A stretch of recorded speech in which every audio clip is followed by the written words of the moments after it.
В эфире новости расскажем о главных событиях к этому часу. В студии ведущий Василий Радченко. Здравствуйте. Ситуация с COVID-19 в регионе стабильно напряженная. 45 заболевших выявили в Якутии за сутки. Перевозка пассажиров судами на воздушные подушки приостановлена до 31 мая. Как в условиях самоизоляции работают творческие учебные заведения, где необходимы репетиции и личное присутствие? Ответ на этот вопрос узнавал наш собственный корреспондент в Москве.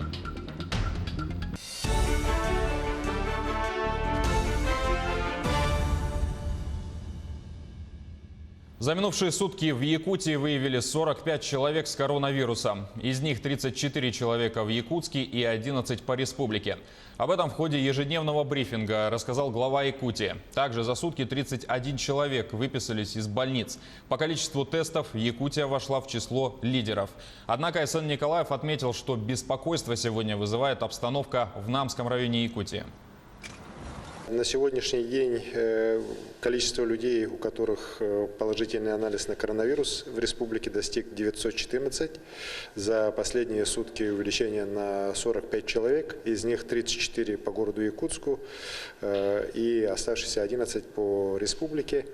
Здесь нас беспокоит Намский район, где в Салбанцах у нас вот за последние несколько дней достаточно большое количество и заболевших, и контактных лиц. Сейчас на месте проводят работу медики из Якутска.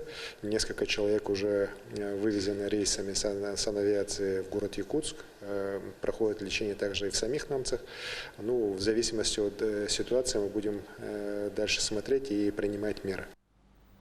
В Якутии скончалась пациентка с коронавирусной инфекцией. Это произошло накануне в клинической инфекционной больнице Якутска. Пациентке было 82 года. Жительница села Хатасы поступила в больницу 13 мая в тяжелом состоянии с двусторонней пневмонией. В тот же день ей диагностировали COVID-19. Врачи боролись за ее жизнь, но преклонный возраст и сопутствующие тяжелые хронические заболевания, в том числе сахарный диабет, гипертоническая болезнь и хроническая болезнь почек, сыграли свою трагическую роль. Об этом говорится в сообщении регионального оперативного штаба по борьбе с коронавирусом.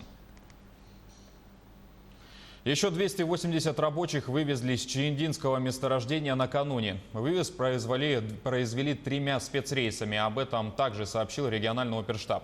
Так, в Абакан 2 рейсами вылетели 192 вахтовых рабочих. По маршруту Талакан, Челябинск, Пермь, Казань вылетели 88 человек. Всего с 3 мая выполнено 55 рейсов, вывезены почти 5400 человек.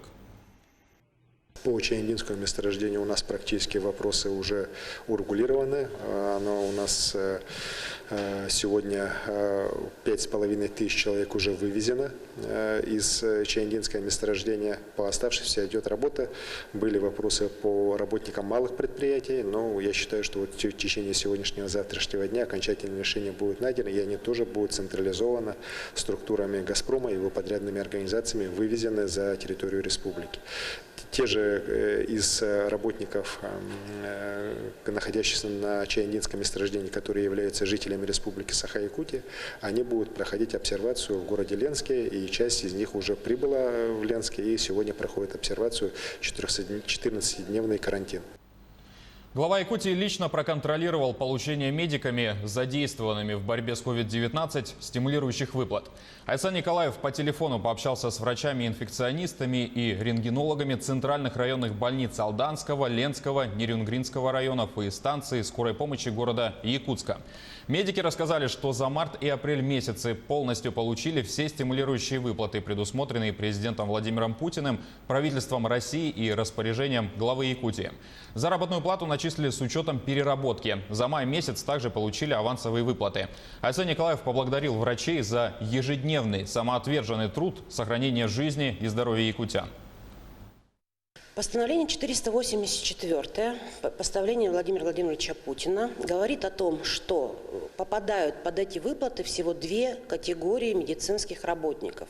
Первое – это те, которые работают в красной зоне специализированных инфекционных стационаров, которые лицензированы и которые обеспечены тем оборудованием, необходимыми расходниками по методическим рекомендациям Минздрава Российской Федерации от 24 марта 2020 года.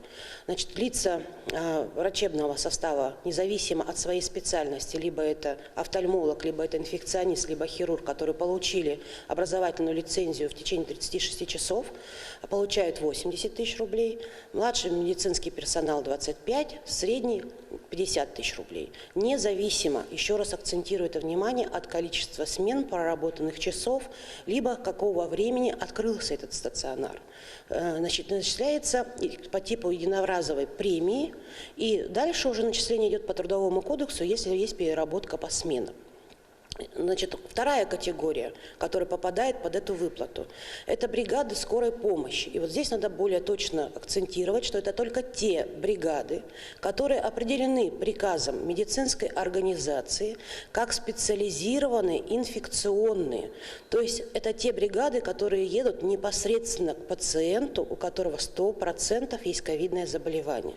Вот эти бригады точно так же начисляются им независимо от смен, независимо от часов проработанных, по факту того, что они просто являются инфекционной бригадой, премированная выплата, и в дальнейшем, если есть переработки на 1,5 смены, допустим, то они начисляются уже в рамках трудового законодательства. Что касается в республике, то мы выплаты сделали за апрель месяц и авансировали по 484-му путинскому постановлению за май. Эти выплаты вообще приравниваются к заработной плате медицинской организации, что первая, что вторая.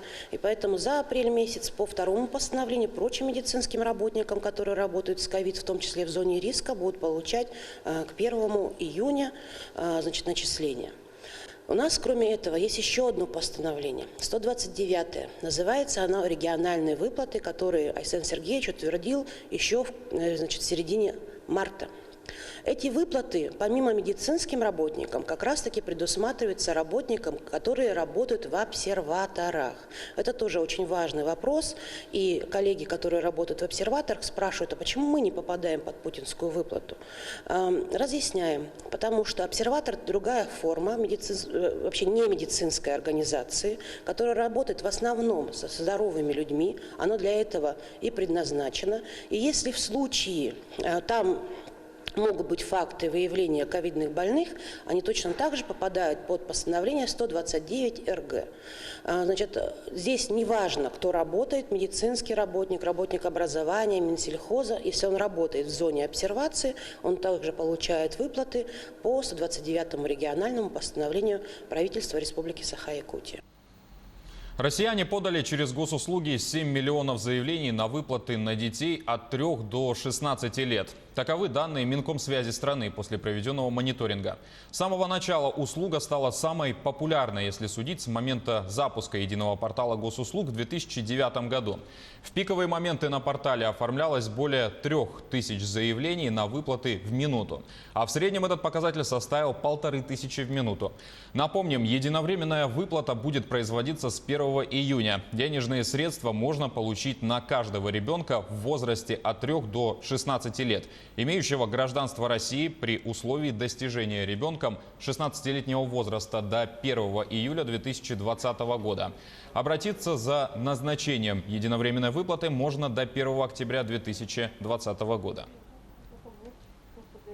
Перевозка пассажиров судами на воздушной подушке приостановлена до 31 мая. Об этом сообщили в региональном оперативном штабе.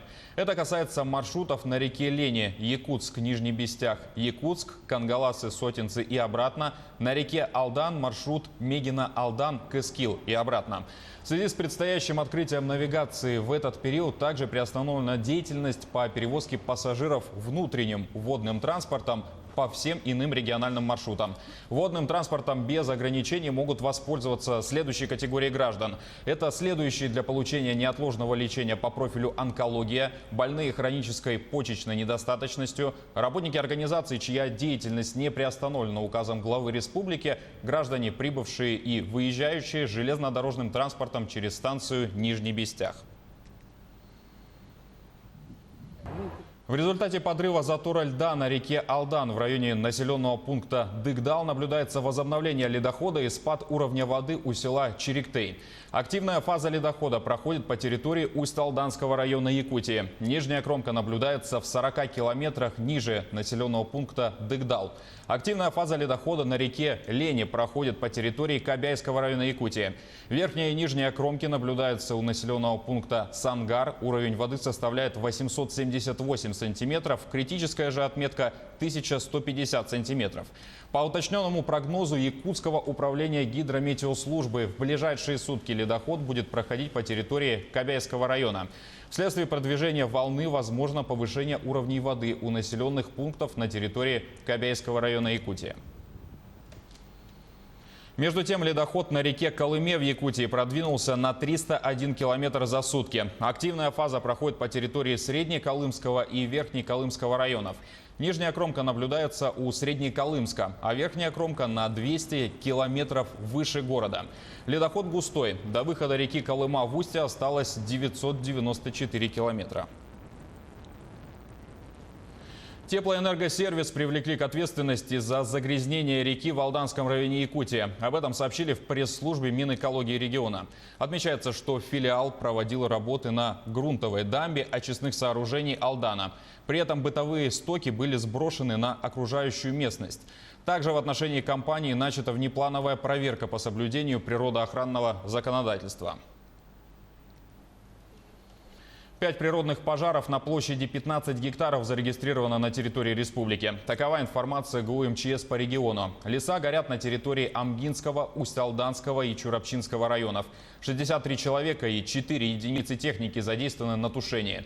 Основные усилия ведомства направлены на защиту населенных пунктов. Пожарные выполнили все превентивные меры по защите населенных пунктов. Оборудованы минерализованные полосы, имеются естественные преграды. Все наследия прикрыты подразделениями пожарной охраны. Угрозы населенным пунктам и объектам экономики нет. В условиях пандемии вузы подстроились под новый формат обучения. Но как в условиях самоизоляции работают творческие учебные заведения? Например, театральные, где упор делается именно на взаимодействие во время репетиции. Наш СОПКОР в Москве Максим Кардозу пообщался с якутскими ребятами, которые учатся в Щепкинском училище. Узнал, что изменилось из-за коронавируса и как будут набирать абитуриентов главные творческие вузы страны. 20 якутских студентов в прошлом году после большого конкурса поступили в знаменитое Щепкинское училище на актерское отделение. Правда, закончить первый курс классического театрального вуза по-классически им так и не удастся. Из-за эпидемии коронавируса студенты всех творческих институтов и университетов разъехались по домам, чтобы закончить учебный год досрочно и дистанционно. Мы можем завершить немножко досрочно учебный год, и мы собираемся завершить учебный год где-то 10 июня. С тем, надеюсь, что в августе нам разрешат приступить к занятиям, мы сможем собираться, и мы тогда вызовем всех студентов первого, второго, третьего курса, и закончим с ними, тот год, который мы не закончили так, как мы хотели бы это сделать. Несмотря на специфику обучения в театральном вузе, где важны совместные репетиции, постановки, публичные выступления, в Щепкинском училище нашли свой творческий подход к онлайн-занятиям. По профессиональным предметам тоже получили задание. Например, по оценке речи мы должны выучить переведенные на якутский язык поэмы Александра Сергеевича Пушкина. По движению мы занимаемся через Zoom. По мастерству актера мы должны записать видео, как наш друг или родственник рассказывает историю из своей жизни, и должны все это скопировать от мимики до пластики и до дикции. Много вопросов вызывают и вступительные экзамены в творческие вузы в этом году. На актерские и режиссерские курсы пока объявлены первые онлайн-туры, когда кандидаты присылают в отборочные комиссии свои видеозарисовки. Но чтобы сделать окончательный выбор, преподавателям необходимы реальные встречи с абитуриентами. Есть специальности, по которым без очного прослушивания дистанционно, то есть ничего решить невозможно, и качественный набор сделать нельзя. Мы за август сможем провести все наши туры, разумеется, с соблюдением тех ограничений, которые мы ждем теперь, как я понимаю, от Роспотребнадзора. Эксперты надеются, что ограничения вскоре будут сняты и до вступительных экзаменов ситуация в стране нормализуется. Правда, многие вузы уже готовятся к такому сценарию, что начать учебный год придется в октябре или даже в ноябре. Максим Кардузу, Виктор Олесов, Москва. На этом пока вся информация. До встречи в эфире.